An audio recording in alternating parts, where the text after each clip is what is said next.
आपके राज्य में क्या मुसलमान सुरक्षित है? उत्तर प्रदेश में मुसलमान सबसे ज्यादा सुरक्षित है, सबसे ज्यादा सुरक्षित है।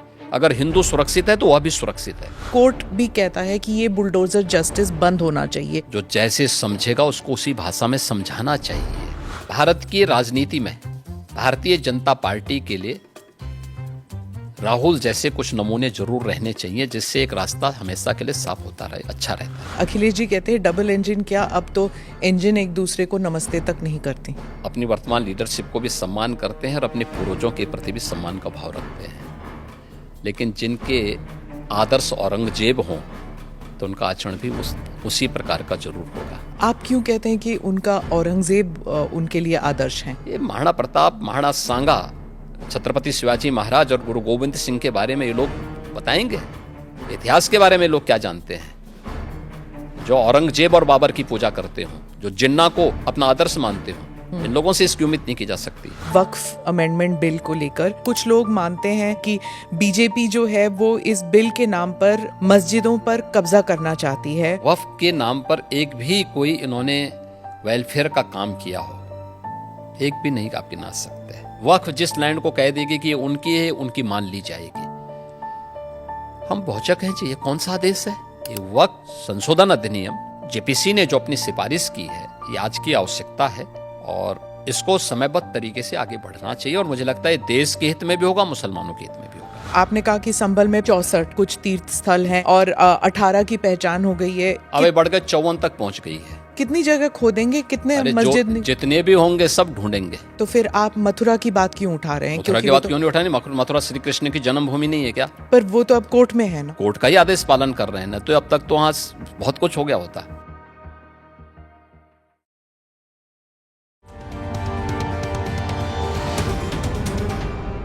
Namaste, Jai Hind. You're watching or listening to another edition of the ANI podcast with Smita Prakash. This episode is powered by easemytrip.com. My guest today is the Chief Minister of Uttar Pradesh, Yogi Adityanath. Since he needs no introduction, I'm going to jump straight into the conversation. मुख्यमंत्री जी, ANI के साथ बात करने के लिए धन्यवाद। आपकी सरकार को सत्ता में आए 8 साल हुए हैं। इन 8 साल में प्रशासन की सबसे बड़ी उपलब्धियां क्या हैं? मेरा ये मानना है कि किसी भी सरकार के लिए, लोकतंत्र में किसी भी सरकार के लिए सबसे बड़ी उपलब्धि जनता जनार्दन की संतुष्टि होनी चाहिए। और मैं इस बात को कह सकता हूं कि पिछले 8 वर्ष में हमारी सरकार ने प्रधानमंत्री मोदी जी के प्रेरणादायी मार्गदर्शन में, उनके विजनरी नेतृत्व में उत्तर प्रदेश के समग्र विकास के लिए जो भी रूपरेखा तैयार की थी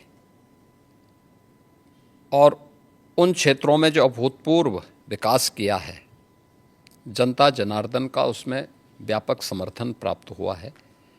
और जनता जनार्दन की सफलता के समर्थन को मैं सरकार की उपलब्धि मानता हूँ। किसी भी क्षेत्र में आप देखेंगे, वह एग्रीकल्चर का हो, युवाओं से संबंधित हो, इंफ्रास्ट्रक्चर का हो, इन्वेस्टमेंट का हो, लॉ एंड ऑर्डर का हो, टूरिज्म का हो, या फिर जो प्रधानमंत्री जी जिस बात को लेके कहते हैं विरासत और विकास के बेहतर समन्वय का, तो उसका सबसे जीवंत और मूर्त मान कोई एक साक्ष्य हो सकता है तो देश के अंदर उत्तर प्रदेश उसका एक सबसे महत्वपूर्ण उदाहरण हो सकता है। मुख्यमंत्री जी, उत्तर प्रदेश में लगातार 2 टर्म से आप चीफ मिनिस्टर रहे हैं और ये अपने आप में एक उपलब्धि है, उत्तर प्रदेश में कभी हुआ नहीं, और आप लॉन्गेस्ट सर्विंग चीफ मिनिस्टर भी हैं। तो उत्तर प्रदेश की जनता ने आपको दूसरी बार क्यों इलेक्ट किया था? क्या इसलिए कि आपकी छवि एक हिंदुत्ववादी नेता की है, या फिर फर्स्ट टर्म में आपने माफिया राज पर जो धावा बोला था इसकी वजह से किस लिए आपको दूसरी टर्म में, और क्या एक और सवाल इसमें, क्या आप हैट्रिक के लिए ट्राई कर रहे हैं आप? देखिए, मैं रहा नहीं हूं, मैं वर्तमान में भी चीफ मिनिस्टर हूं और पिछले 8 वर्ष के अंदर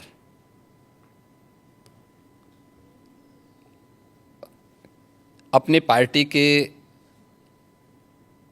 नेतृत्व के कारण, पार्टी के और सहयोगी दलों के सभी नेताओं के सहयोग के कारण, भारतीय जनता पार्टी के एक एक कार्यकर्ता और अन्य सहयोगी संगठनों के सहयोग से जनता जनार्दन का जो आशीर्वाद हमें प्राप्त हुआ है, तो ये हमारी सरकार को पहली बार यह अवसर मिला है कि आज़ादी के बाद कोई मुख्यमंत्री 5 वर्षों तक लगातार काम करे और फिर से वह 2/3 मेजॉरिटी के साथ गवर्नमेंट बना ले। ये फर्स्ट टाइम हुआ था और यह भी उपलब्धि हमारे साथ जुड़ी थी।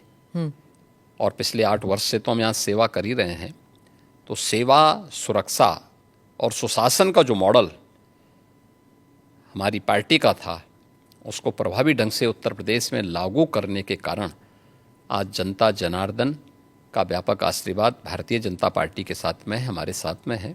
और लोकतंत्र में जनता जनार्दन का आशीर्वाद जिसके साथ में होगा वह सरकार में आएगा। तो ये SSS तो ट्रिपल टाइम सरकार, तो SSS तो उसी का उदाहरण है। तो फिर तीसरी बार के लिए भी आप कोशिश करेंगे? मैं कोशिश नहीं करूंगा, हमारी पार्टी कोशिश करेगी। पर चीफ मिनिस्टर तो आप ही बनेंगे ना? नहीं, मैं क्यों बन सकता हूँ? भारतीय जनता पार्टी का कोई भी कार्यकर्ता बन सकता है।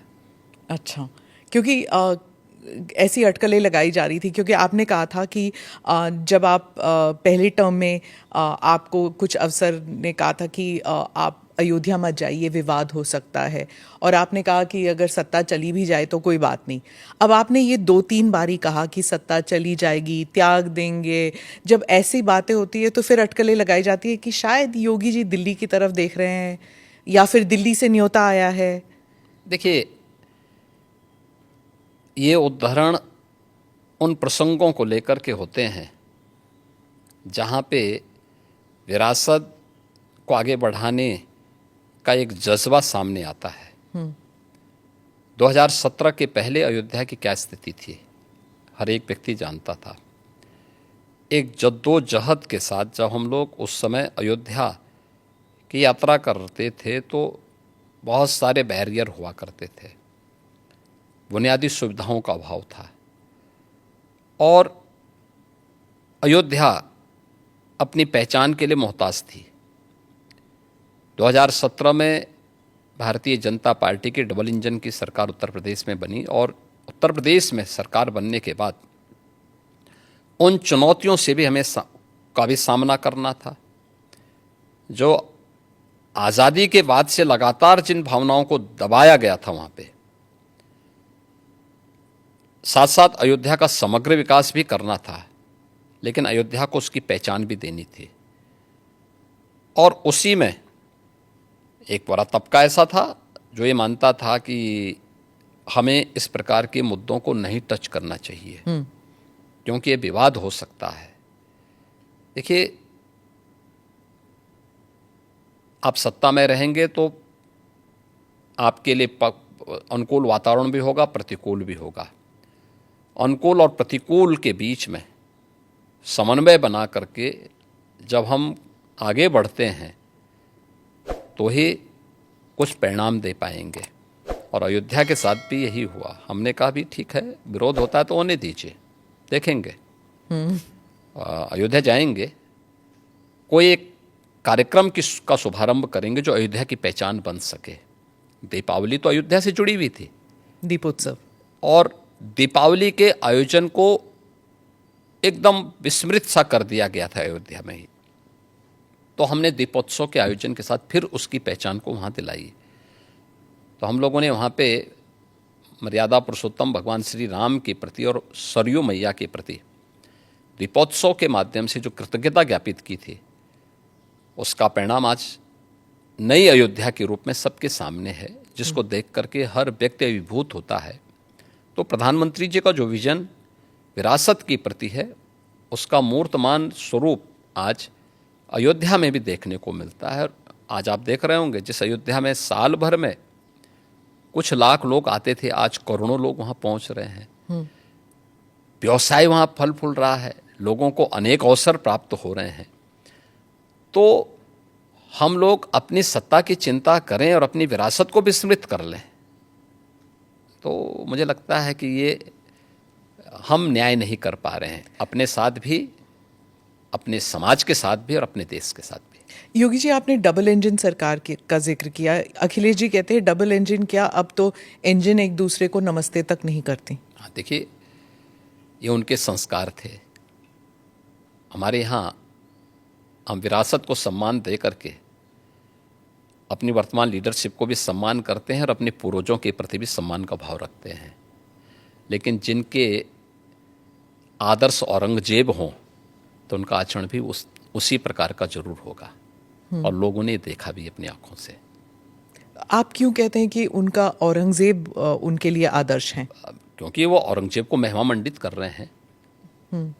वे सब लोग उस कैटेगरी में खड़े हो चुके हैं। उनके नेताओं ने मुंबई से लेकर के लखनऊ तक, ये सभी लोग तो महिमा मंडन करने वाले लोग हैं। तो जिनका जैसा आदर्श होगा तो वैसे ही उनका स्वयं का चरित्र भी होगा। यही तो हमारी संस्कृति भी कहती है, शिवो भूत्वा शिवम यजेत। तो जो जिसकी पूजा करेगा उस जैसा ही बनता है। हम राम को आदर्श मानते हैं, कृष्ण को आदर्श मानते हैं, शिव को आदर्श मानते हैं, उनकी पूजा करते हैं, तो स्वाभाविक रूप से उनके अच्छे गुण भी हमारे अंदर उनकी कृपा से समाहित होते हैं। जो औरंगजेब को, बाबर को अपना आदर्श मानता होगा तो उन जैसे गुण भी उनके अंदर देखने को मिलेंगे, और ये आचरण लोगों ने अपनी आंखों से देखा भी है और आगे भी देखेंगे। वो कहते हैं आपको हिस्ट्री के बारे में कुछ पता नहीं है। राणा संगा के बारे में उन्होंने कहा कि वो थे जिन्होंने बाबर को न्योता दिया था। आप जानते नहीं हैं अपनी विरासत के बारे में। हिस्ट्री ये लोग जानते हैं। हिस्ट्री यही लोग जानते हैं जो जिन्ना को महिमा मंडित करते हैं। हमें याद है, इसी उत्तर प्रदेश में हम लोग लौह पुरुष सरदार वल्लभ भाई पटेल की unity, run up for unity के कार्यक्रम के साथ जुड़ रहे थे। हमने पूरे प्रदेशवासियों को इसके लिए आमंत्रित किया था। सरकार भी थी, भारतीय जनता पार्टी भी थी, सभी दलों को हमने आमंत्रित किया था। एक तरफ सरदार वल्लभ भाई पटेल जो भारत की एकता के आदर्श हैं, भारत की एकात्मता के शिल्पी हैं, हम उनके प्रति श्रद्धा का भाव व्यक्त कर रहे थे, और ये लोग जिन्ना को महिमा मंडन कर रहे थे। तो ये वही कैटेगरी है, ये वही ब्रीड है जो बाबर से लेकर के औरंगजेब तक और जिन्ना तक को महिमा मंडन करते हैं। तो देश के प्रति इनके भाव क्या होंगे, भारत की विरासत के प्रति इनके भाव क्या होंगे, भारत के महापुरुषों के प्रति क्या इनके भाव क्या होंगे, ये अंदाज़ा इसी से लगाया जा सकता है। और ये लोग अवसरवादी भी हैं, इनको पलटी मारने में कोई देर नहीं लगेगी। भाई आज कर रहे हैं तो कहीं वोट लेना होगा, तो उनके कुछ नेताओं ने बयान देने शुरू किए हैं कि अब जो लॉस हो रहा है और जो कटघरे में खड़े हुए हैं, ठीक है, तो उसके बारे में इन्होंने कहना शुरू कर दिया, नहीं साहब ये तो जो है उन्होंने गलत बोला है, और ये तो राष्ट्रीय महापुरुष थे, राष्ट्र नायक थे। राणा सांगा के इतिहास को अगर इन्होंने पढ़ा होता, वो महान योद्धा जिसके शरीर के घाव इस बात को बताते थे कि इन्होंने भारत की धर्म और संस्कृति को बचाने के लिए उस समय किस प्रकार के पराक्रम का परिचय दिया था। ये महाराणा प्रताप, महाराणा सांगा, छत्रपति शिवाजी महाराज और गुरु गोविंद सिंह के बारे में ये लोग बताएंगे। इतिहास के बारे में लोग क्या जानते हैं? जो औरंगजेब और बाबर की पूजा करते हों, जो जिन्ना को अपना आदर्श मानते हों, इन लोगों से इसकी उम्मीद नहीं की जा सकती है। और आप विधानसभा में आपका एक भाषण भी था, आपने कहा था कि अगर औरंगजेब का महिमा मंडल कर रहे हैं वो जो लोग नागपुर में जो कर रहे हैं उनको यूपी आना चाहिए, हम उनका इलाज कर देंगे। इलाज कैसे करेंगे आप? उपचार तो देखिए, किसी भी बीमारी का उपचार के अलग अलग केंद्र होते हैं। तो यूपी ऐसे लोगों को बहुत अच्छा उपचार देता है। उनकी जैसी डिमांड होगी उस प्रकार का उपचार दे देंगे। महाराज, आपके राज्य में क्या मुसलमान सुरक्षित है? क्योंकि आए दिन सनातन की बात होती है। आप योगी हैं, मुख्यमंत्री हैं, महाराज हैं, क्या हैं आप फिर? मैं एक सामान्य नागरिक हूँ, उत्तर प्रदेश का एक नागरिक हूँ, और एक नागरिक में एक योगी हूँ जो सबके सुख और सबके निरोगता की कामना करता है, सबका साथ और सबके विकास के मंत्र पर विश्वास करता है, और उसी भाव के साथ हम लोग कार्य भी करते हैं। आप मुझे बताइए, दुनिया की सबसे प्राचीनतम धर्म और संस्कृति है सनातन धर्म। उसके नाम से ही आप अंदाजा लगा सकते हैं। दुनिया की कोई जाति, मत और मजहब नहीं है जिसको उसकी विपत्ति के समय सनातन धर्मावलंबियों ने शरण न दी हो, उसके संरक्षण के लिए उसको हर प्रकार से फलने फूलने के लिए अवसर न प्रदान किया हो। लेकिन बदले में उसे मिला क्या? बदले में मिला क्या? और दुनिया के अंदर कोई उदाहरण नहीं, कोई उदाहरण नहीं कि कहीं भी हिंदू राजाओं ने दुनिया के अंदर कहीं भी अपने बल पर, अपने वैभव के दंभ से किसी पर आधिपत्य स्थापित किया हो, कहीं नहीं है। देखिए उदाहरण, अयम निज परोवेति गणना लघु चेतसाम उदार चरितानाम तो वसुधैव कुटुंबकम, इस सनातन वाक्य है। दुनिया के अंदर कोई बोलता है? दुनिया के अंदर किसी ने इसका आचरण किया? कोई नहीं किया। सब तो हड़पना चाहते हैं। यानी यह अपना है या पराया है, भेदभाव छोटी संकुचित बुद्धि के लोग करते हैं। उदार चरित्र के लोगों के लिए तो पूरी दुनिया ही एक परिवार है। इस भाव के साथ सनातन धर्मावलंबी ने हमेशा काम किया है, और आज भी उदाहरण देखने को मिल सकता है कि 100 हिंदू परिवारों के बीच में, 100 हिंदू परिवारों के बीच में एक मुस्लिम परिवार सबसे सुरक्षित रहता है। उसको इसके पर्व और त्योहारों को, उसको अपने सभी मजहबी कर्मों को करने के लिए, या जिस मत और मजहब या संप्रदाय या सेक्ट का अनुयायी होगा उसको उस परंपरा के अनुसार अपने सारे धार्मिक मान्यताओं या उपासना विधि को पूरी स्वतंत्रता होती है। लेकिन मैं कहता हूं 100 परिवारों के बीच में, एक हिंदू की बात तो दूर करिए, 100 मुस्लिम परिवारों के बीच में 50 हिंदू सुरक्षित रह सकता है क्या? नहीं रह सकता। अब बांग्लादेश आपके सामने उदाहरण है, इससे पहले पाकिस्तान उदाहरण था, अफगानिस्तान में क्या हुआ था। ये चीजें दिखाती हैं, और होशियारी यही है कि कहीं धुआं उड़ रहा हो या किसी को ठोकर लग रही हो तो हमें ठोकर लगे इससे पहले हम संभल जाएं। तो वही संभलने के लिए बोला जाता है। हम तो सबके बीच सबको समान भाव से देख रहे हैं। उत्तर प्रदेश में मुसलमान सबसे ज्यादा सुरक्षित है, सबसे ज्यादा सुरक्षित है। अगर हिंदू सुरक्षित है तो वह भी सुरक्षित है। अगर दंगे यहां यूपी में होते थे जो 2017 के पहले, अगर हिंदू की दुकान जलती थी तो मुसलमान की भी जलती थी, हिंदू का घर जलता था तो मुसलमान की भी जलती थी। और 17 के बाद से दंगे बंद हुए। अगर हिंदू सुरक्षित है तो मुसलमान भी सुरक्षित है। और दूसरा जो मैंने कहा कि इतिहास में कोई उदाहरण नहीं बता सकता कि अपने बल से, अपने वैभव से किसी हिंदू राजा ने किसी देश पर जबरन कब्जा किया हो, कभी नहीं। इतिहास इसका उदाहरण है, आप उठा के देख सकते हैं। भगवान राम लंका में गए और लंका में रावण पर विजय प्राप्त करके लक्ष्मण को वहां के वैभव को देख के थोड़ा मोहित हुए। भगवान राम ने कहा नहीं लक्ष्मण, उन्होंने उनको एक ही बात कही, और मुझे लगता है कि आज की पीढ़ी के लिए बहुत प्रेरणादायी है जो उन्होंने उस समय कही थी। लक्ष्मण जी को जो प्रेरणा, जो निर्देश भगवान राम दे रहे हैं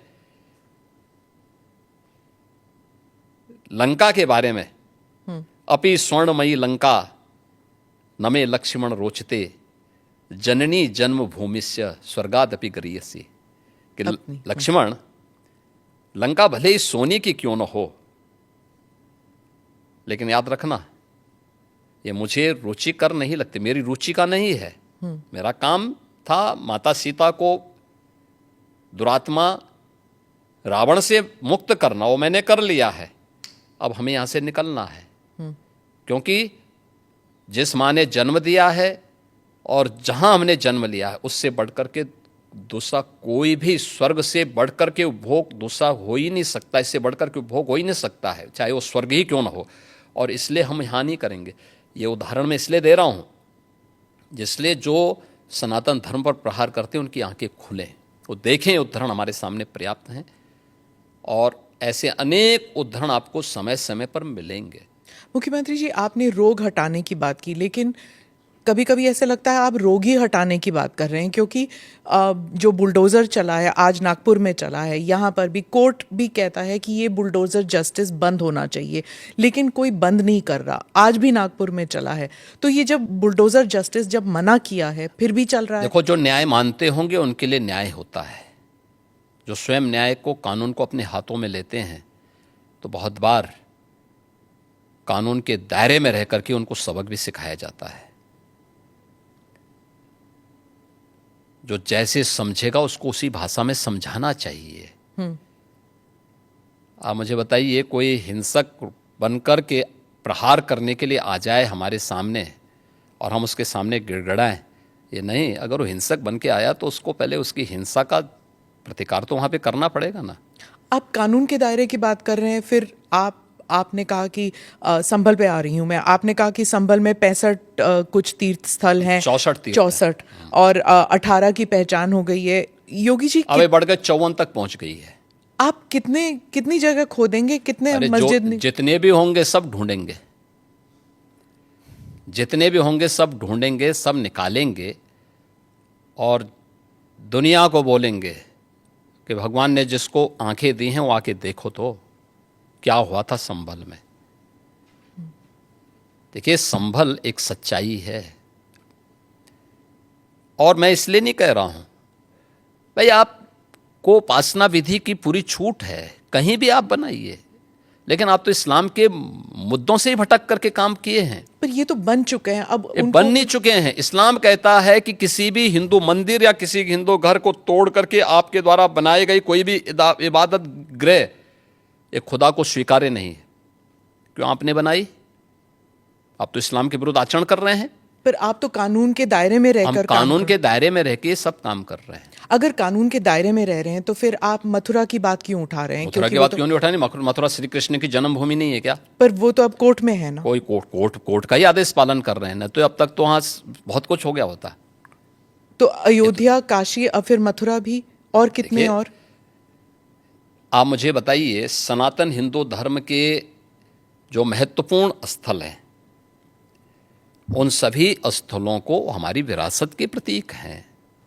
देखिए, डॉक्टर राम मनोहर लोहिया के नाम पे राजनीति बहुत सारे लोग करते होंगे। संभल में 65 निकाल रहे हैं आप, तो फिर 65 नहीं, वहां 68 सभी तीर्थों को हम निकाल रहे हैं। 54 से अधिक निकल चुके हैं और बाकी सभी को ढूंढ रहे हैं। शास्त्रीय प्रमाण उसके मौजूद हैं, उनको दिखा रहे हैं कहाँ कहाँ हैं। जिसने भी कब्जे किए होंगे उनको एक एक करके सबको निकालेंगे। कितने मस्जिद फिर निकलेंगे? मस्जिद, देखिए, सवाल मस्जिद का नहीं है, जितने अतिक्रमण होंगे वो अतिक्रमण हटेंगे। बीते साल रामनवमी के मौके पर बंगाल में जब काफ़ी हिंसा हुई थी, जब प्रदर्शन निकला था, इस बार भी बीजेपी कह रही है कि वहाँ रामनवमी में शोभा यात्रा निकाले जाएंगे। उत्तर प्रदेश में ईद और रामनवमी, उसको लेकर क्या आपने कोई सख्त निर्देश दिए हैं कि हिंसा नहीं होनी चाहिए? देखिए, हम लोग समय समय पे प्रशासन के साथ बैठते हैं और पहले से ही इसके लिए एक SOP हम लोगों ने तैयार करके रखी हुई है। और उत्तर प्रदेश पहला राज्य है जिसने माननीय उच्चतम न्यायालय के ही निर्देशानुसार धर्मस्थलों के माइक को, जो उसके परिसर के बाहर आवाज आती थी, उसको कंट्रोल कर किया है या उसको उतारा है, कंट्रोल किया है इस संवाद के माध्यम से। आप मुझे बताइए कि उत्तर प्रदेश जैसे राज्य में अगर हम कर सकते हैं तो बंगाल में क्यों नहीं हो सकता? यहाँ पर होली पर भी मस्जिद के ऊपर नहीं, टार्पलिन चला गया था। देखिए, अब रंग खेल रहे हैं तो हो सकता गया, तो उससे कोई अस्तित्व खराब तो नहीं हुआ किसी का? आप मुझे बताइए। पहले तो कभी नहीं हुआ था। नहीं, ऐसा नहीं है। आप मुझे बताइए, मुहर्रम में जुलूस निकलते हैं, क्या उनका झंडे की छाया मंदिर के आसपास या किसी हिंदू घर के ऊपर नहीं पड़ती है क्या? क्या उससे हिंदू घर अपवित्र हो जाता है क्या? ये सख्त निर्देश हैं कि भाई जिसको रंग से परहेज है उस पर मत डालना, लेकिन फिर भी पड़ गया है और प्रशासन उसको साफ करके फिर से नगाई पुताई कर दे रहा है। ये कौन सी बात है? क्या रंग बिरंगे कपड़े पहनते नहीं? हिंदू से ज्यादा रंग बिरंगे तो मुसलमान ही पहनता कपड़ा, तो फिर रंग से परहेज क्यों? यानी तो दोहरा आचरण है। तो क्या रंग बिरंगी कपड़े पहने, लेकिन अगर रंग पड़ जाए तो हाय तौबा मचाते हैं? ये नहीं हो सकता है। ये दोहरा आचरण क्यों मचाते हो जी? अरे गले मिलो। बहुत सारे मुसलमानों ने रंग में होली खेली है। शाहजहांपुर में तो नवाब साहब की पूरी झांकी निकलती, शोभा यात्राएं निकलती वहां पे। तो हमने महाकुंभ के दौरान भी देखा था कि कई मुसलमान आए थे। तो क्या दिक्कत है? हाँ, अच्छी बात थी। अगर कोई अपने को भारतीय मानता है, कुंभ तो सभी भारतीयों का है और आना चाहिए कुंभ में। मैंने तो कहा था जो भारतीय बनकर के आएगा, श्रद्धा भाव के साथ आएगा, उसका स्वागत है। लेकिन अगर कोई किसी नकारात्मक मानसिकता के साथ आता है तो स्वीकार्य नहीं। जी, महाकुंभ में करोड़ों लोग आए थे। आपने जो फाइनल नंबर्स जिस पर हुआ था, टैली हुआ था, इस नंबर की आपने पुष्टि कैसे की कि कितने आए थे? देखिए, यहाँ पे महाकुंभ के दौरान एक हम लोगों ने सीसीटीवी कैमरे लगाए थे। हम लोगों ने एआई टूल के माध्यम से हेड काउंटिंग की व्यवस्था की थी और ये भी उसमें हम लोगों ने व्यवस्था की थी कि एक व्यक्ति का चेहरा दूसरी बार काउंट न हो। 24 आवर्स में कोई व्यक्ति हो सकता है 2 बार 3 बार, क्योंकि बहुत सारे लोग जो आए थे, बहुत सारे लोग ऐसे 2-2 3-3 बार 24 घंटे में स्नान कर रहे थे, लेकिन काउंट एक बार हो। फेस रिकॉग्निशन की व्यवस्था भी उसमें की गई थी, हेड काउंट करने की व्यवस्था की गई थी और उसको काउंटिंग करके फिर हर 24 घंटे के बाद हम उसके रिजल्ट को सामने, हर दूसरे घंटे में वो रिजल्ट सामने आता था। टोटल फिर 24 घंटे में करके वो फाइनल उसका वो बनता था, डाटा तैयार होता था। और बाकायदा उसके लिए हम लोगों ने एक वहाँ पे एक इंटीग्रेटेड सेंटर तैयार किया था जहाँ के माध्यम से इन सभी चीज़ों की मॉनिटरिंग होती थी। तो ये सभी काउंट उसी के माध्यम से हम लोग वहाँ कर रहे हैं। तो कितने नंबर हुए फाइनली? 66 करोड़ 30 लाख से अधिक श्रद्धालु वहाँ इन 45 दिनों में आके स्नान किया है। और ये इंटरनेशनली भी बहुत बड़ी न्यूज़ स्टोरी बन गई थी, क्योंकि यूरोप अगर पूरा मिला दिया जाए फिर भी इतने लोग नहीं हैं जितने कुंभ के लिए आए थे। कुंभ के बारे में और कुंभ की विराट स्वरूप के बारे में वही बोल सकता जो कुंभ में गया होगा। जी जी। बाकी लोगों के लिए यह अविश्वसनीय लगेगा। जैसे महाभारत युद्ध के दौरान भगवान को अपना विराट स्वरूप दिखाया भगवान ने, तो उस विराट स्वरूप को 3 ही लोग देख पाए थे। अर्जुन देख पाए थे, संजय देख पाए थे और भगवान वेदव्यास देख पाए थे। तो ये 3 तो भगवान के स्वरूप को पहचान गए थे और संजय ने इसीलिए धृतराष्ट्र को कहा कि देखो, याद करना, भगवान के स्वरूप को देखने के बाद मैं कह सकता हूं कि जहां श्री कृष्ण है विजय वहीं होनी है, क्योंकि वहीं धर्म है, वहीं सत्य है। और कुंभ के बारे में वही बोल सकता है जो कुंभ का दर्शन जिसने किया होगा। कांग्रेस और बाकी जो अपोजिशन पार्टीज है, क्या वो कही थी महाकुंभ, मतलब कुंभ कई बारी हो चुका है, ये महाकुंभ जो है वो एक, देखिए जिसकी जैसी आस्था है, जैसी दृष्टि वैसी सृष्टि। कोई जबरदस्ती थोड़ा है। हमने थोड़ा बोला कि आप आइए। जो आते थे उनके नेतागण बहुत सारे आए, उनके जो नेता थे, उनके मंत्रीगण आए थे, डिप्टी सीएम आए थे बहुत सारे लोग आए थे, उनके मुख्यमंत्री भी आए थे कांग्रेस के बहुत सारे, वे तो आके अभिभूत होके गए। अब जिनकी जो जैसी दृष्टि वो हो, कह रहे थे इन्होंने बीजेपी इवेंट बना दिया, जैसे कि बीजेपी इवेंट नहीं, बीजेपी शासित सरकार, केंद्र और राज्य सरकार मिलकर के जन सुविधाओं का ध्यान रख रही है, जनता जनार्दन का ध्यान रख रही है, आस्था का सम्मान दे रही है, और कुंभ का यह स्वरूप जो देखने को मिला है, आखिर 1947 से लेकर के और ज़्यादातर समय तक 2014 तक, तो ज़्यादातर समय तक कांग्रेस ही देश में शासन की है। तो उन्होंने इस दौरान क्यों नहीं किया? उनको बहुत बार अवसर मिला था। प्रदेश में भी 1947 से लेकर के और 1989 तक कांग्रेस की सरकार ज़्यादातर रही है, तो उन्होंने इस दौरान क्यों नहीं जन सुविधाओं का ध्यान रखा? उस समय कुंभ के इस विराट स्वरूप को और वैश्विक स्वरूप को क्यों नहीं प्रस्तुत किया? कुंभ के बारे में देश के अंदर एक सकारात्मक भाव पैदा हो और ये वैश्विक मान्यता इसको प्राप्त हो, तो मोदी जी के कारण आज संभव हो पाया है। प्रधानमंत्री मोदी जी ने यूनेस्को से 2019 में प्रयागराज कुंभ को मानवता की अमूर्त सांस्कृतिक धरोहर के रूप में मान्यता दिलाई जी। दुनिया के सभी मिशन को प्रयागराज में आमंत्रित करने की कार्रवाई को आगे बढ़ाया। दुनिया के देशों के प्रवासी भारतीयों को कुंभ के आयोजन के साथ जोड़ने का काम किया।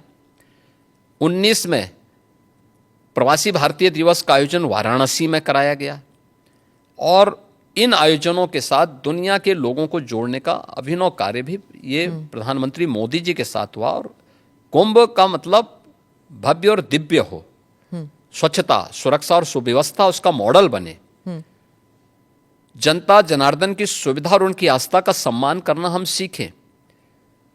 मोदी जी ने जो विजन दिया आज जो जमीनी धरातल पर दिखाई दे रहा है, तो जनता जनार्दन ने इसको हाथों हाथ लेकर के पूरा देश उमड़ पड़ा, पूरी दुनिया उमड़ पड़ी।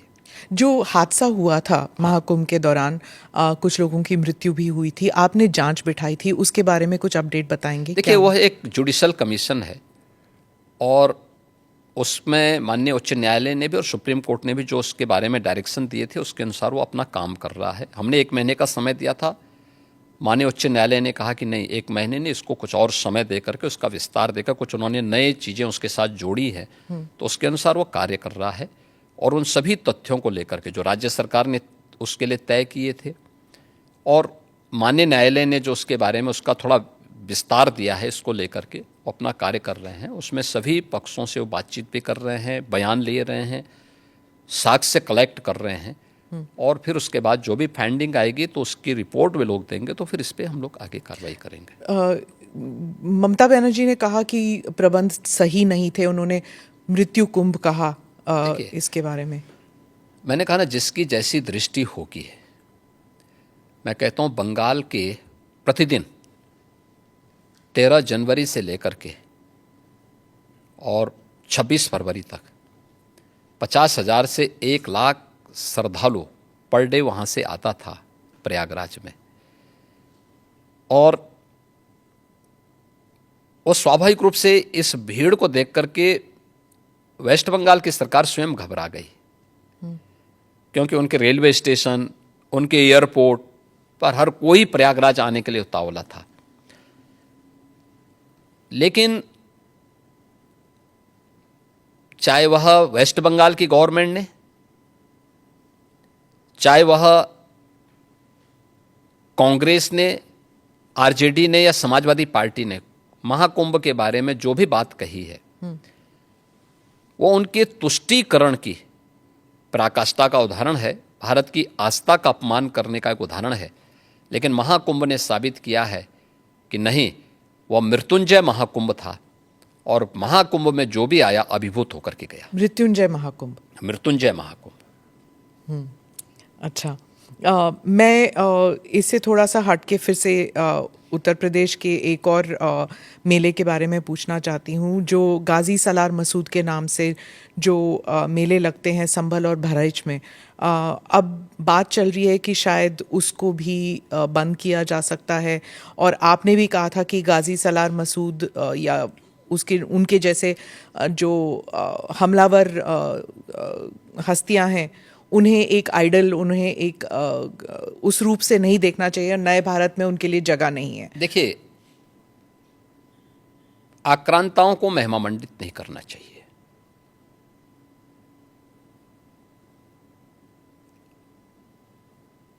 ये भी हमें मालूम होना चाहिए कि ये आक्रांता विदेशी थे। इन्होंने भारत की आस्था पर प्रहार किया, भारत की बहन बेटियों की इज्जत के साथ खिलवाड़ किया, भारत को लूटा। इसका महिमा मंडन आस्था का अपमान है। इनका महिमा मंडन मातृशक्ति का अपमान है।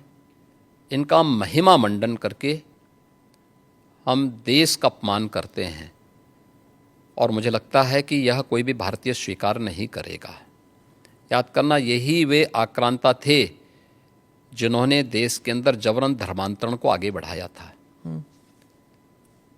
देश के अंदर आज भी बहुत सारे मुस्लिम परिवार ऐसे हैं जो अपने पूर्वजों की परंपरा का जो स्मरण करते हैं और 6 पीढ़ी पहले, 8 पीढ़ी पहले बहुत सारे लोगों ने डॉक्यूमेंट तैयार रखे हुए हैं कि उनके पूर्वज कोई ना कोई हिंदू था। तो मुझे लगता है उस समय किन्हीं कारणों से उनको अगर इस्लाम स्वीकार करना पड़ा है तो उन आक्रांताओं की क्रूरता से कोई जजिया कर नहीं दे पाया, कोई जो है अपने स्वयं के परिवार को बचाने के नाम पर, कोई अन्य उसके नाम पर। मुझे लगता है कि हम लोगों को इसको स्वीकार नहीं करना चाहिए कि आक्रांता का कहीं महिमा मंडन हो। पर कुछ तो ट्रेडिशन का मतलब क्या होता है? ट्रेडिशन के लिए आप फतेह करते थे। गाजी को तो कहीं, गाजी तो यहाँ उत्तर प्रदेश में कोई भी युद्ध जीता नहीं था। देखिए, सालार मसूद गाजी वही है जिसने मोहम्मद गजनवी के साथ भगवान सोमनाथ के मंदिर को लूटने और तोड़ने का काम किया था। ये विदेशी लुटेरा था और इसको महाराज सुहेलदेव के नेतृत्व में हिंदू राजाओं ने जिस कार्य के लिए हकदार था, जिंदा खड़ा करके इसको पूरी तरह जलाया था। इस्लाम में सबसे क्रूर मौत मारी जाती है। जिसका वो हकदार था उसने जितना अत्याचार किया था, हिंदू धर्म और संस्कृति को तोड़ करके, आस्था पर प्रहार करके, बहन बेटियों की इज्जत के साथ खिलवाड़ करके, वही व्यवहार उसके साथ उस समय हिंदू राजाओं ने किया था। तो जय जयकार तो महाराज सुहेलदेव की होनी चाहिए और पूजा महाराज सुहेलदेव की होनी चाहिए, न कि सालार मसूद गाजी की।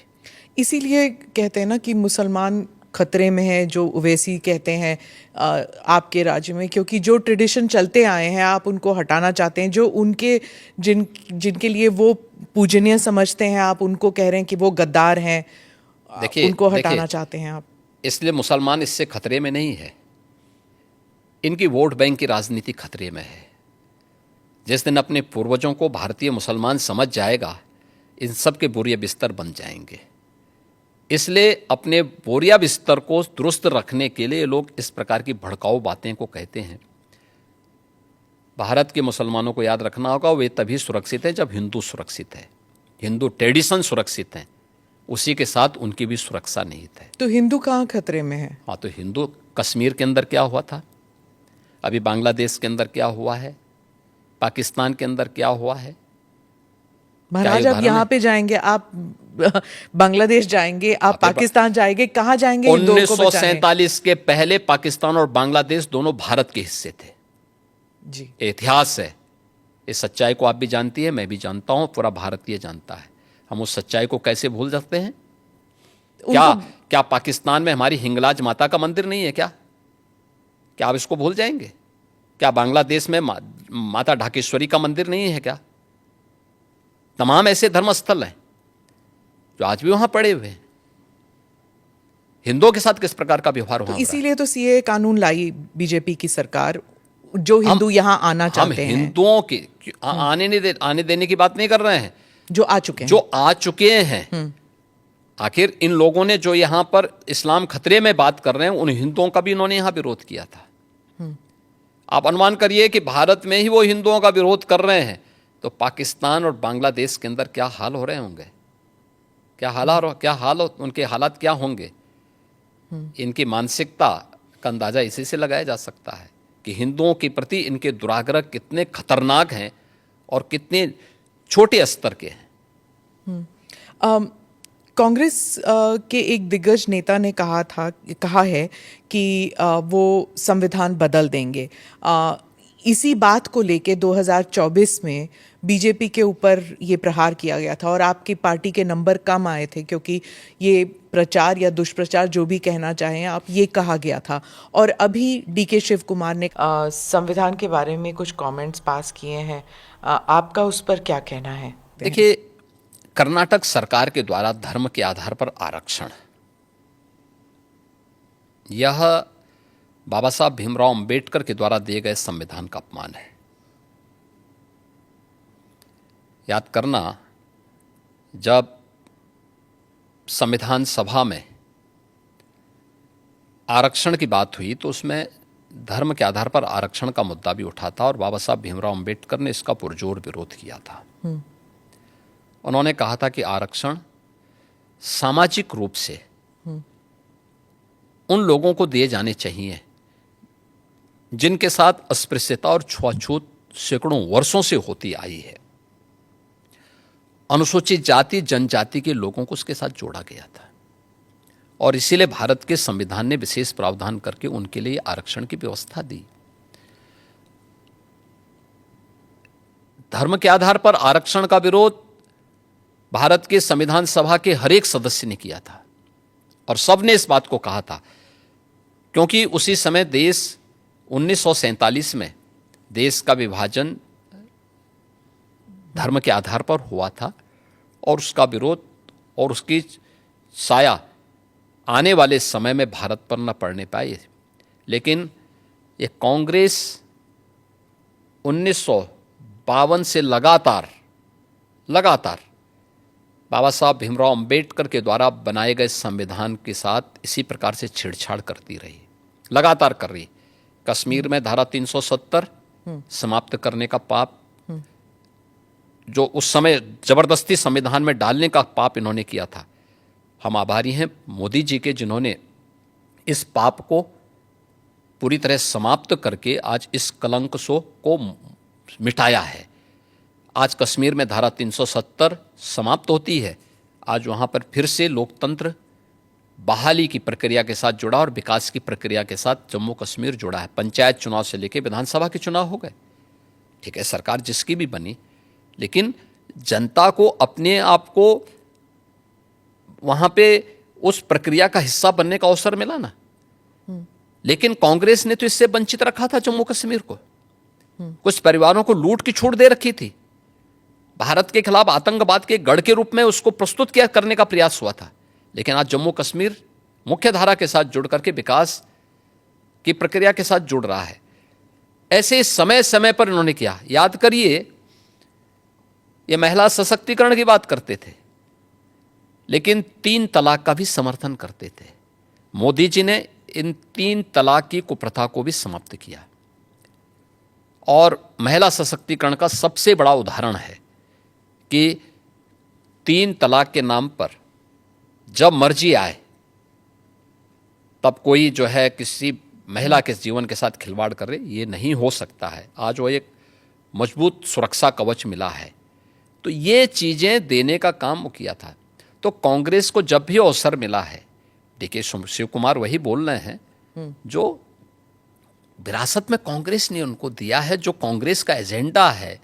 ये संविधान की प्रति लेकर के घूमते हैं, लेकिन इनको सच्चाई, अपने कृत्यों की सच्चाई के बारे में इनकी बताया जाना चाहिए कि इन्होंने कब कब बाबा साहब भीमराव अंबेडकर का अपमान किया और भारत के संविधान में कितने संशोधन करके इन्होंने संविधान की आत्मा को 1976 में क्या नहीं किया था इन्होंने संविधान के साथ में गला घोंटने का काम किया था। तो ये कांग्रेस तो हमेशा करती रही और आगे जो भी बोल रहे हैं डीके शिव कुमार, ये वही बोल रहे हैं जो कांग्रेस की विरासत से उन्हें प्राप्त हुआ है। आपने कॉन्स्टिट्यूशन की बात कही, हाल ही में एक्चुअली कल ही हुआ था कि एक कॉमेडियन जो हैं महाराष्ट्र में, उन्होंने संविधान को दिखाया और कहा इस संविधान से मुझे अभिव्यक्ति की आज़ादी मिलती है, मैं कुछ भी कह सकता हूँ। अभिव्यक्ति की आज़ादी कानून के दायरे में,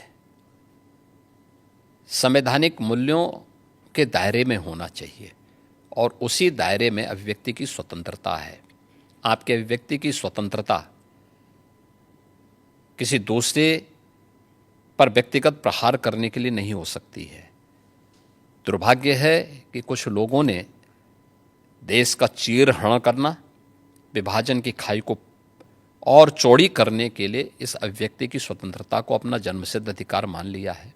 और मुझे लगता है ऐसे लोगों के खिलाफ जो समाज में विभेद पैदा करके सौहार्द को खतरे में डालने का कार्य कर रहे हैं, उनके साथ कानूनी तरीके से उनके साथ उसी प्रकार का व्यवहार भी होना चाहिए। महाराष्ट्र में ही कुछ महीने पहले एक स्लोगन उठा था, बटेंगे तो कटेंगे। वो भी ऐसे ही विभाजनकारी ये स्लोगन विभाजनकारी नहीं था। आप मुझे बताइए, यह देश गुलाम क्यों हुआ? क्योंकि जातियों में विभाजित था। अगर उनको जोड़ने की बात की जा रही है कि वे बंटो मत, अच्छे के बारे में सोचो, विकास के बारे में सोचो, विरासत के बारे में सोचो। ये उछला नहीं था, ये यूपी से मैंने ही कहा था कि बटेंगे तो कटेंगे, एक रहेंगे तो सेफ रहेंगे। तो ये बात यहाँ से हमने कही थी और मुझे लगता है कि चीज़ें आगे बढ़ी, लेकिन इसमें बुराई आगे बढ़ी। इलेक्शन जीत गए आप। नहीं, इलेक्शन हम उससे कारण नहीं जीते। इलेक्शन के बहुत सारे कारण होते हैं। एक नारा इलेक्शन जीतने का कटने की बात जब होती है तो कैसे जुड़ने की बात? क्या बात करते हैं? क्यों नहीं जुड़ेंगे? जब कटने काटने की भाई बात आप मुझे बताइए, इतिहास में करोड़ों हिंदू काटे नहीं गए क्या? तो फिर लाखों हिंदू कश्मीर में काटे नहीं गए क्या? काटे नहीं गए थे।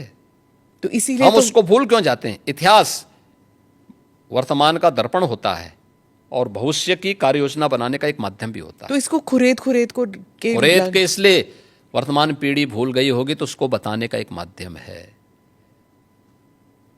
अरे बताना पड़ेगा हमें, ये हमारा दायित्व भी है। पर ये खुरेदने से क्या दंगे वंगे नहीं होंगे? दंगे कैसे होंगे? फिर दंगाइयों का उपचार भी तो है। दंगों से वह डरेगा जो उन दंगाइयों के सामने घुटने टेक करके नाक रगड़ते हैं। उनको घुटनों के बल चलने के लिए हम मजबूर कर लेते हैं और ठीक भी करते हैं उनको। ये जो आपका जो दबंग स्टाइल है। नहीं, दबंग स्टाइल नहीं, ये हमारी शराफत का स्टाइल है।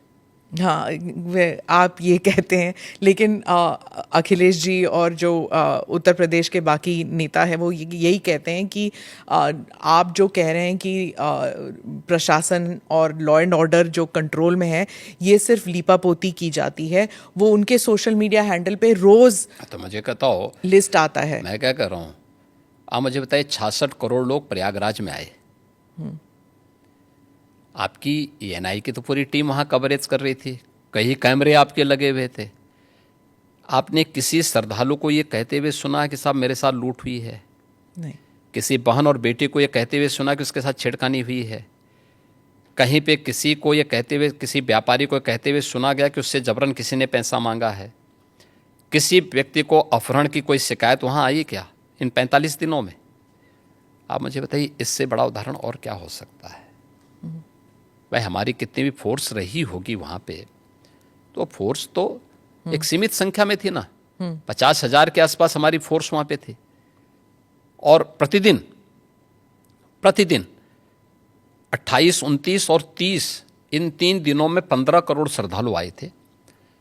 29 के पहले यानी 28 के पहले प्रतिदिन 1 करोड़ से कम श्रद्धालु थे। 50,000 से लेके 60,000, 50 लाख से लेके 60 लाख तक आते थे। और 29 के बाद से फिर ये बढ़ता गया और 3 फरवरी के बाद से यानी बसंत पंचमी के बाद से यह और तेजी के साथ आगे बढ़ा। संख्या 1.5 करोड़, 2 करोड़, 1.5 करोड़, 2 करोड़ की पर डे की आ रही थी। लेकिन कहीं आप लोगों ने सुना? कोई बात नहीं थी। दूसरा, 25 करोड़ की आबादी का राज्य, अगर आपसी पहले से गुटबाजी नहीं है, पहले से वैमनस्यता नहीं है और कोई आपसी वो नहीं है, तो सामान्य रूप से कोई इस प्रकार की घटना को अंजाम नहीं दे सकता है। यह लिपापोती नहीं, ये वास्तविकता है। और ये उत्तर प्रदेश की बहन बेटियां इस बात को जब अभिव्यक्त करती हैं, हम लोग नहीं बोलते हैं, ये तो उत्तर प्रदेश की माताएं बहनें बोलती हैं, बेटियां बोलती हैं कि हम आज सुरक्षित हैं। नहीं तो 17 के पहले तो यहाँ पे स्कूली बालिकाएं बहुत सारी ऐसी थीं, ऐसे ऐसे कस्बे थे, ऐसे ऐसे जनपद थे जहाँ पर अभिभावक अपने बच्चों को या तो दूर के रिश्तेदार के पास या किसी हॉस्टल में दूर भेज देता था। आप मुझे बताइए, जब उस बेटी को माँ बाप का संरक्षण मिलना है बचपन में, तब वो दूर हॉस्टल में जा कर के पढ़ने के लिए मजबूर है। आज मुझे प्रसन्नता है कि डबल इंजन की भारतीय जनता पार्टी की सरकार के कारण वह बेटी अपने माँ बाप के संरक्षण में अपने घर से स्कूल जाती है और घर में वापस आती है। आज वो अपने को सुरक्षित महसूस करती है। और मैं तो एक बेटी से मिलने के लिए कैराना गया था। मैं जब उस परिवार में गया था 2015 में, उस परिवार के अभिभावक की हत्या हुई थी। वो एक व्यापारी परिवार था और जब उस परिवार से मिलने के लिए गया था, वो परिवार यहाँ से भाग करके सूरत चला गया था। 18 में वापस आया, तो वापस आने पर फिर से उन्होंने व्यापार शुरू कर रहे थे, तो मैं वहाँ गया था फिर मिलने के लिए, पूछने के लिए कि भाई आप क्यों भागे थे और फिर वापस आए हैं। तो उस परिवार ने मुझे बताया, उस परिवार ने कहा साहब हमारे जो परिवार का मुखिया थे, उनकी तो हत्या कर दी गई 15 में, 2015 में। तब दंगों में श्री अखिलेश यादव उस समय, दंगों के पहले अखिलेश यादव उस समय चीफ मिनिस्टर थे यहाँ पे, ये दंगों के बाद की बात है। और पहले फिरौती वसूली गई, फिर उसके बाद उनकी हत्या की गई थी। इसके बाद वो परिवार को जब कोई पुलिस संरक्षण नहीं मिला, क्योंकि वहाँ के ज़्यादातर हिंदू परिवार पलायन कर गए थे, कराना छोड़ करके भाग चुके थे। लेकिन सरकार जब आई, सरकार ने जब ऐसे आपराधिक तत्वों के खिलाफ सख्ती शुरू की, हमारी सरकार आने के बाद, तो बहुत सारे परिवार वापस आना शुरू हुए। तो उनकी प्रॉपर्टी पे बहुत सारे दंगाइयों ने कब्जा करके रखा हुआ था, तो उन कब्जों को खाली, बहुत सारे लोगों ने तो सरकार बनते ही कब्जे खाली कर दिए थे, बाकी जो बचे हुए थे तो उनको हमने वसूली के साथ कब्जे खाली भी करवाए और ये सारी कार्रवाई वहाँ पे संपन्न हुई। तो उस परिवार से मैं मिलने के लिए गया था, क्योंकि उस परिवार के एक प्रमुख सदस्य की हत्या हुई थी और उसके बाद ही किराना का पलायन शुरू हो गया था। उस परिवार में 6ठी क्लास में पढ़ने वाली एक बालिका थी। मैं उस परिवार में गया तो मैंने उस बेटी से पूछा, मैंने कहा कौन क्लास में पढ़ती? उसने कहा 6ठी क्लास में। मैंने कहा स्कूल जाने में भय नहीं लगता है? उसने कहा नहीं नहीं, अब तो नहीं लगता है।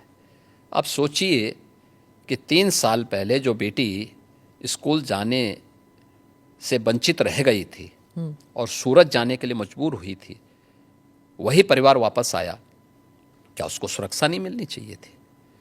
आप कह रहे हैं कि दंगाइयों के खिलाफ कार्रवाई नहीं होनी चाहिए, तो फिर इन बेटियों की सुरक्षा कौन करेगा? इन व्यापारियों की सुरक्षा कौन करेगा?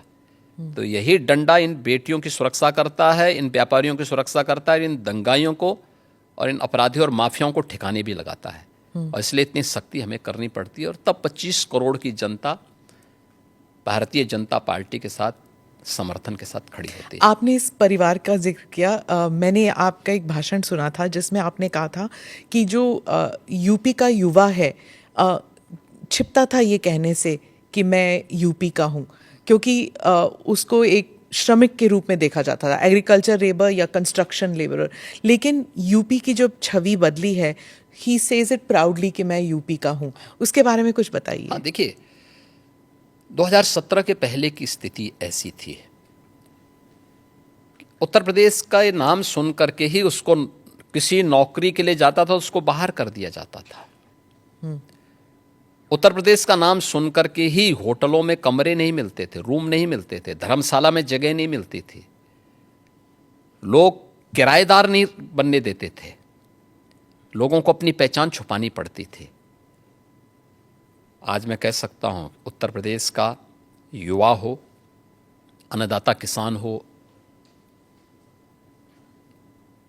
या किसी भी सेक्टर का कोई व्यक्ति आज पहचान के लिए मोहताज नहीं है। और ये पहचान के लिए जो मोहताज नहीं है, आज वो कहीं जाता है तो कहीं भी देश के अंदर कहीं जाता है, दुनिया के अंदर कहीं जाता है, अगर वह यूपी का नाम लेगा तो लोगों के मन में, अगर वह धार्मिक आस्थावान व्यक्ति है तो अयोध्या, काशी, प्रयागराज या यहाँ के धर्मस्थल याद करके बड़े सम्मान के साथ लोग उसको देखते हैं। यूपी के नाम से, यूपी के इंफ्रास्ट्रक्चर से लोगों के मन में होता, अच्छा ये वहीं से आए हैं। तो यूपी जो पहले एक श्रम शक्ति माना जाता था, एक लेबर के रूप में यहाँ की एक पहचान थी कि यहाँ के लोग एक सामान्य उसके साथ जुड़ेंगे, आज वही यूपी विरासत की शक्ति के रूप में और अर्थ शक्ति के रूप में देश के अंदर और दुनिया के अंदर अपनी पहचान बनाई। आप तो फिल्म जगत से भी लोगों को बुला रहे हैं यहाँ हाँ, पर। हमारी फिल्म सिटी, यहाँ पे यूपी के अंदर एक फिल्म सिटी का निर्माण का कार्य प्रारंभ हो रहा है और उस पर सारी कार्रवाई आगे बढ़ चुकी है। और मुझे लगता है कि कला का सम्मान किया जाना चाहिए और कला के उसी सम्मान को आगे बढ़ाने के लिए हम लोगों ने इस प्रक्रिया को आगे बढ़ाया है। योगी जी, एक और सवाल है वक्फ अमेंडमेंट बिल को लेकर। वो संसद में टेबल होने वाला है। और आप क्या समझते हैं इसके बारे में? क्योंकि कुछ लोग मानते हैं, खासकर मैं फिर से ओवैसी साहब का ही नाम लूंगी, कि बीजेपी जो है वो इस बिल के नाम पर मस्जिदों पर कब्जा करना चाहती है और भारत के मुसलमान जो हैं अब खतरे में है क्योंकि इबादत की जगह नहीं मिलेगी उन्हें। देखिए, भाजपा मस्जिद में कब्जा करके क्या करेगी? मंदिर ढूंढेगी। ये मुझे लगता है कि गुमराह कर रहे हैं। वक्फ के नाम पर आखिर कितना जमीन कब्जा करोगे? दूसरा, वक्फ के नाम पर एक भी कोई इन्होंने वेलफेयर का काम किया हो, एक भी नहीं आप गिना सकते। देखिए, वक्फ के नाम पे जो भी आता है उसने उस प्रॉपर्टी को अपने व्यक्तिगत स्वार्थ के लिए दुरुपयोग किया है, बेचा है, औने पौने दाम पे बेचा है। आज स्थिति क्या है? एक एक प्रॉपर्टी के लिए कई कई लोगों को इन्होंने प्रॉपर्टी को बेचा है। उससे विवाद हो रहे हैं, उससे तमाम प्रकार के संकट आने वाले समय में होंगे। जो बसे हैं उनके लिए भी और जिन लोगों ने पैसा दिया है उनके लिए भी, क्योंकि पूंजी उन सब की डूब जाएगी। तो ये तो इससे बड़ी बेवकूफ़ बनाने वाली कोई बात ही नहीं हो सकती है। दूसरा, इन्होंने कोई भी संपत्ति देखिए सरकारों पर यही एक दबाव बना करके ब्लैकमेलिंग लोग करते थे। अलग अलग समय में इन्होंने वक्फ के नाम पर तमाम प्रकार के उल जलूल फैसले लिए हैं, खास तौर पर कि वक्फ जिस लैंड को कह देगी कि ये उनकी है, उनकी मान ली जाएगी। हम भौचक हैं जी, ये कौन सा आदेश है? आपको एक पावर किसने दे दी है कि आप किसी भी प्रॉपर्टी को कब्जा कर लेंगे, आप किसी भी स्थल को कब्जा कर लेंगे, किसी भी सार्वजनिक भूमि पे कब्जा कर लेंगे? तो ये नहीं हो सकता है। ये वक्फ संशोधन अधिनियम जेपीसी ने जो अपनी सिफारिश की है, ये आज की आवश्यकता है और इसको समयबद्ध तरीके से आगे बढ़ना चाहिए। और मुझे लगता है देश के हित में भी होगा, मुसलमानों के हित में भी होगा। जी, डिलिमिटेशन पर जो दक्षिण के राज्य हैं वो थोड़े नर्वस कह लीजिए। वो कहते हैं कि पॉपुलेशन के आधार पर रिप्रेजेंटेशन नहीं होना चाहिए। वो कह रहे हैं कि उनकी जो पहचान है वो खतरे में है। देखिए,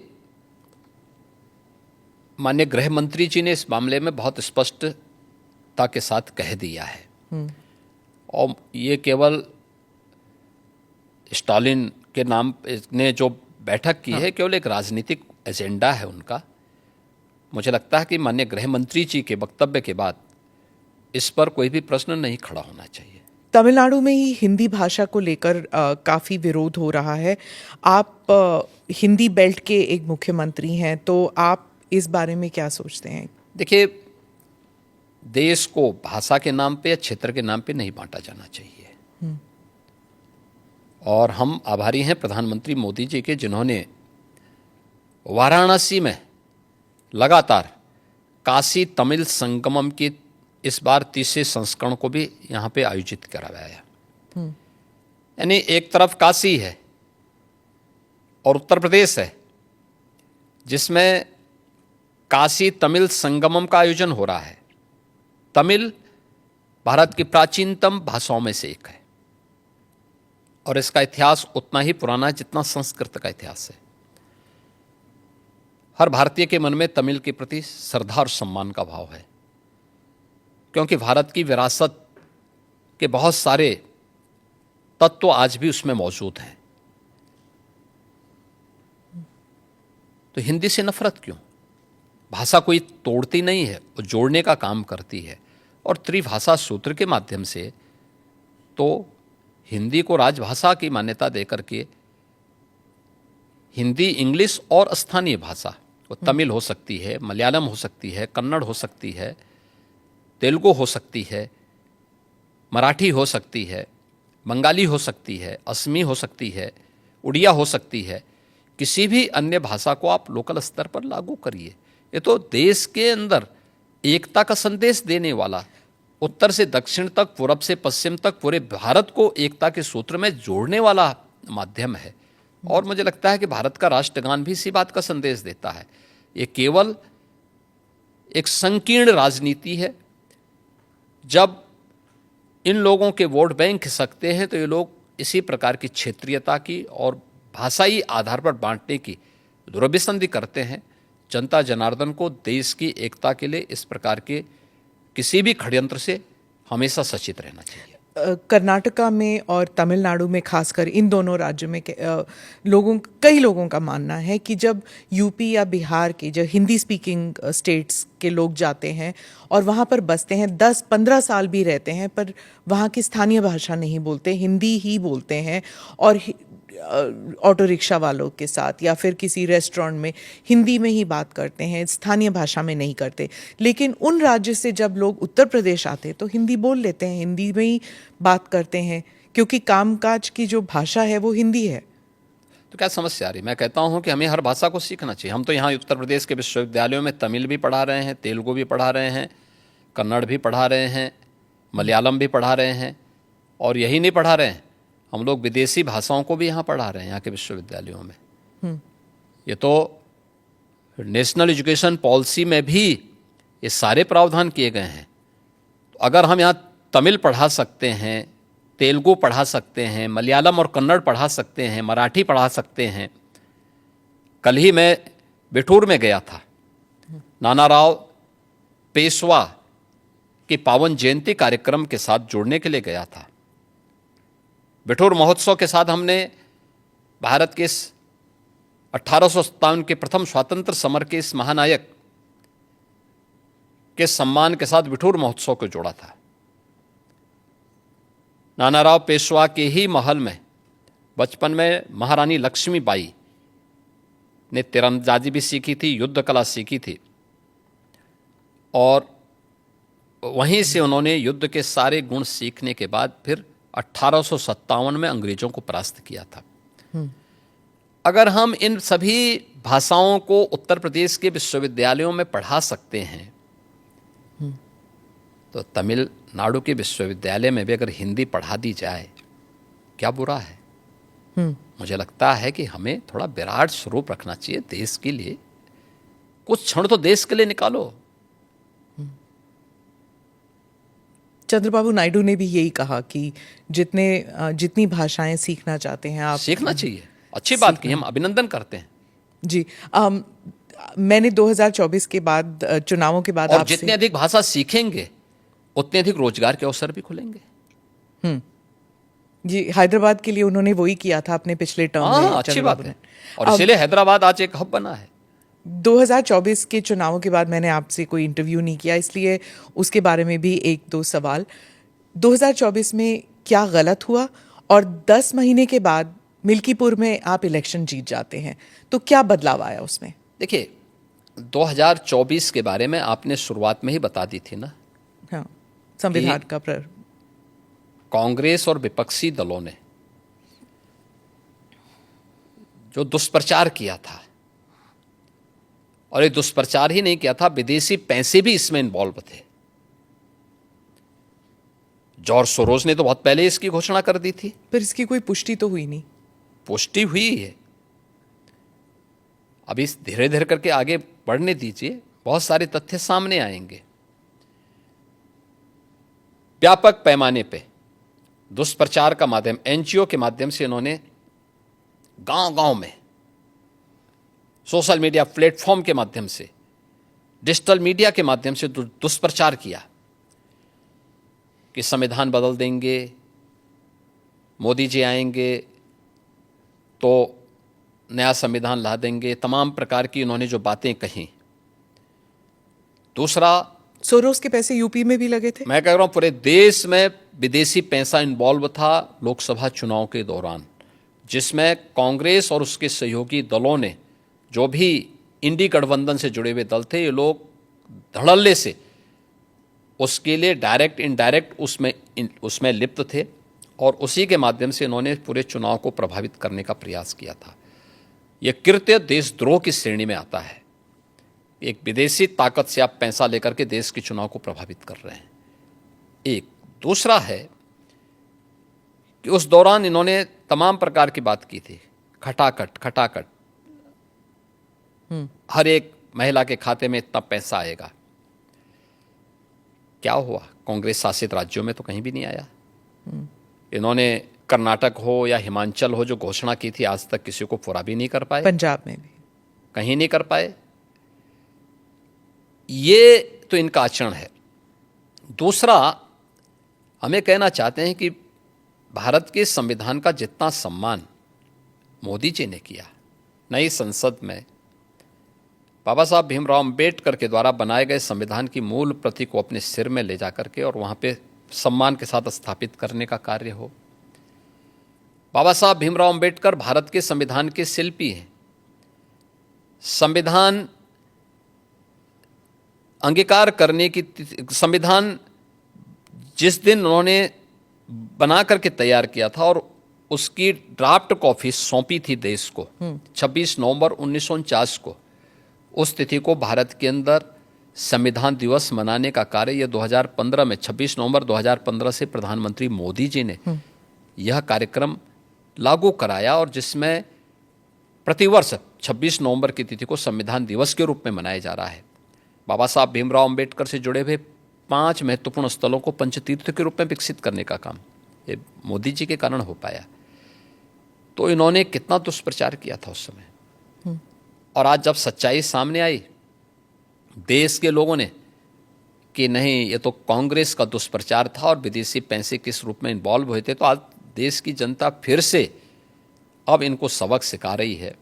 हरियाणा, महाराष्ट्र और दिल्ली, अभी ये 3 चुनाव में परिणाम सामने आए और यूपी में भी 10 उपचुनाव हुए थे। 10 में से 8 भारतीय जनता पार्टी जीती थी और ये सभी, चाहे वो मिल्कीपुर हो, कटेहरी रही हो, कुंदर की रही हो, ये सभी समाजवादी पार्टी की सीट्स थी और वहाँ से बीजेपी उनको बहुत थम्बिंग मेजोरिटी से जीती है।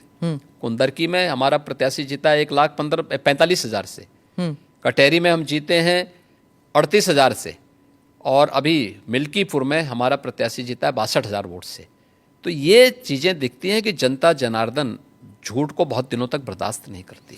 पर यह भी कहा जाता है कि उम्मीदवारों का जो चयन हुआ था 2024 में और फिर अब जो बाई इलेक्शंस हुए थे उसमें भी फर्क आया था। देखिए, उस समय कांग्रेस और उसके सहयोगी दलों का दुष्प्रचार ज़्यादा वो था और उन लोगों ने हर एक प्लेटफॉर्म का दुरुपयोग किया था।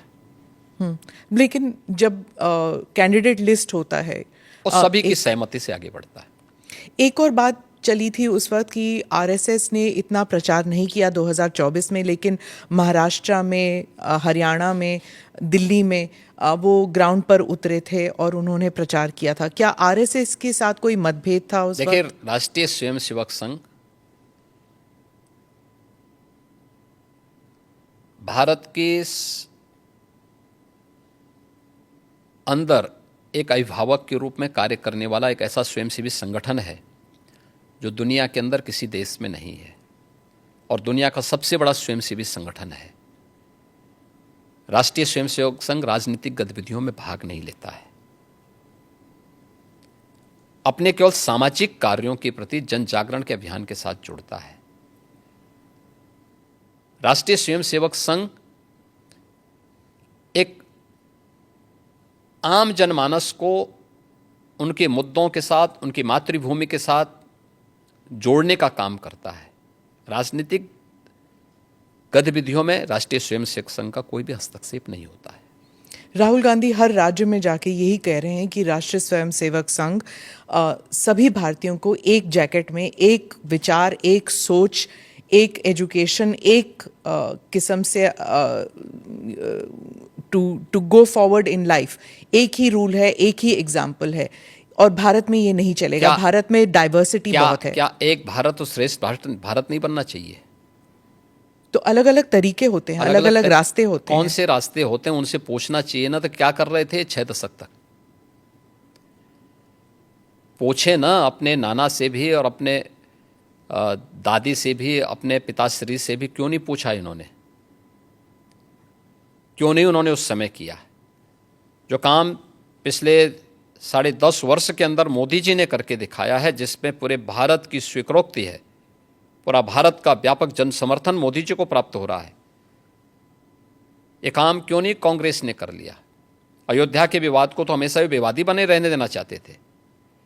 काशी की संकरी गलियों में गांधी जी के नाम पे जिंदगी भर राजनीति कर रहे हैं, लेकिन 1916 में काशी की संकरी गलियों को लेकर के गांधी जी ने टिप्पणी की थी काशी में,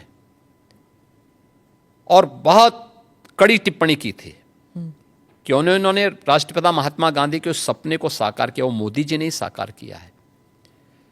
क्यों नहीं 3 तलाक की कुप्रथा को कांग्रेस ने समाप्त किया? क्यों नहीं कुंभ के आयोजन को इतनी भव्यता के साथ और दिव्यता के साथ कांग्रेस ने आगे बढ़ाया? क्यों नहीं देश के अंदर इंफ्रास्ट्रक्चर के वर्ल्ड क्लास मॉडल को कांग्रेस देने में क्यों विफल रही है?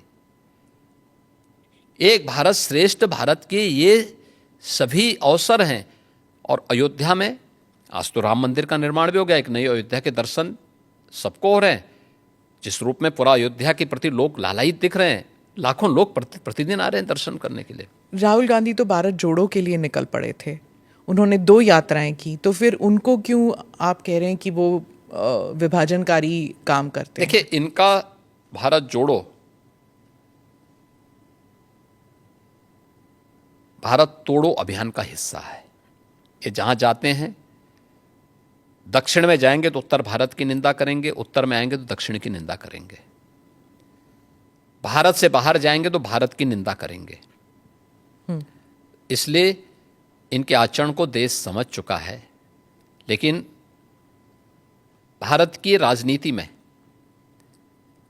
भारतीय जनता पार्टी के लिए राहुल जैसे कुछ नमूने जरूर रहने चाहिए, जिससे एक रास्ता हमेशा के लिए साफ होता रहे, अच्छा रहता है, बना रहे। आखिर में एक सवाल, आपने $1 ट्रिलियन इकोनॉमी की बात कही उत्तर प्रदेश के लिए, लेकिन पर कैपिटा इनकम अभी भी उस स्तर का नहीं है। तो ये दो जो अलग अलग चीज़ें हैं, इनको आप कैसे एकजुट करेंगे? देखिए, उत्तर प्रदेश जैसे राज्य में यह एक चुनौतीपूर्ण कार्य था, और आदरणीय प्रधानमंत्री जी ने विजन हम लोगों के सामने रखा था। हम लोगों ने प्रधानमंत्री जी के प्रेरणादायी नेतृत्व में इस पर कार्य करना प्रारंभ किया। आज हमारी सरकार के 8 वर्ष पूरे हो रहे हैं। इसमें से 3 वर्ष के दौरान तो कोविड महामारी के साथ जूझते हुए हमारे व्यतीत हुए, लेकिन उस सब के बावजूद डबल इंजन की भारतीय जनता पार्टी की सरकार ने पिछले 8 वर्ष में, अगर जो तथ्य हैं, जो आंकड़े हैं, वह मैं आपके सामने रखता हूं, 1950 से लेकर के, या 1947 से लेकर के 2017 तक, इन 70 वर्षों में उत्तर प्रदेश की जो अर्थव्यवस्था थी, जीएसडीपी थी, वह 12,75,000 करोड़ की थी। और आज यह अर्थव्यवस्था 27.5 लाख करोड़ को पार कर चुकी है। यानी पिछले 8 वर्ष में, यानी जो 70 वर्षों में जितने हम पहुंचे थे, उससे दुगनी से अधिक हमने सफलता प्राप्त की है 8 वर्ष में। और वह भी तब जब 3 वर्ष कोविड महामारी से जूझते हुए हम लोगों ने कार्य किया है। पर कैपिटा इनकम 1947 से लेकर के 2017 तक कुल पहुंच पाई थी 46,000 तक। आज ये लगभग 1,10,000 तक पहुंची है। मेरा ये मानना है उत्तर प्रदेश प्रकृति और परमात्मा की कृपा का, असीम कृपा का प्रदेश है। हमारे पास युवा शक्ति है और ये बहुत प्रतिभाशाली युवा है। हमारे पास सबसे अच्छी फर्टाइल लैंड है, सबसे अच्छा जल संसाधन है, देश का सबसे बड़ा एमएसएमई बेस है, हमारे पास सबसे अच्छा इंफ्रास्ट्रक्चर है। पिछले 5 साल के अंदर इंफ्रास्ट्रक्चर को ठीक करना, युवा को शक्ति को, अपनी युवा शक्ति को, उसको उसके इस स्केल को स्किल में बदलने की कार्रवाई को इसके साथ बढ़ा करके हमने आगे उसको तैयार किया है। अब हमें अपनी स्पीड को बढ़ाना है और इसी स्पीड को बढ़ाने के लिए हम लोगों ने इस टारगेट को तय किया है कि 2029 में यूपी $1 ट्रिलियन की इकोनॉमी होगा और देश की अग्रणी अर्थव्यवस्था भी होगा। वो SSS वाली बात जो आपने प्रेस कॉन्फ्रेंस में हाँ। की, SSS। ये SSS के माध्यम से ही हम इसको आगे बढ़ाएंगे।